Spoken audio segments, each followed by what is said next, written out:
Thank you, Chair Powell. Edward Lawrence with the Fox Business Network. So you've talked in the past about consumer spending and how that's drives the economy.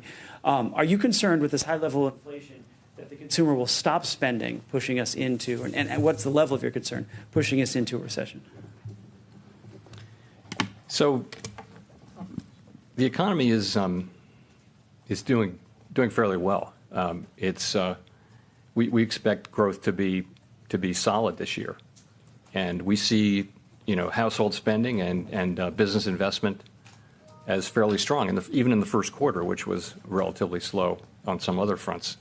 So, and the labor market. If you look at the labor market, for people who are out of work and looking, there are lots of job opportunities.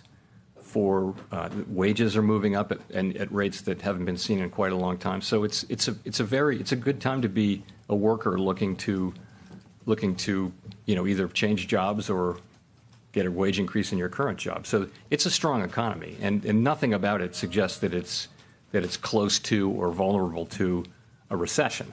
Now, of course, given events around the world and fading fiscal policy effects and higher rates, you could see some slower economic activity. Certainly, it will not be. Last year was an extraordinarily strong growth year as we recovered from the pandemic. As I mentioned, growth over 5%. But most forecasters have growth this year at a solid pace, above 2%. But we've talked with economists who have advised Democrats and Republican presidents, who both said that the Fed is so far behind the curve on inflation that a recession is inevitable.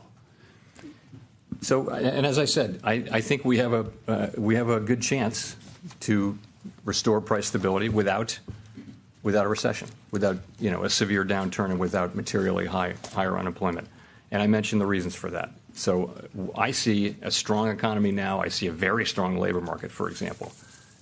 Businesses can't find the people to hire. They can't find them. So typically in a recession, you would have unemployment. Now you have surplus demand. So there should be room, in principle, to reduce that surplus demand without putting people out of work. The issue will come that we don't have precision surgical tools.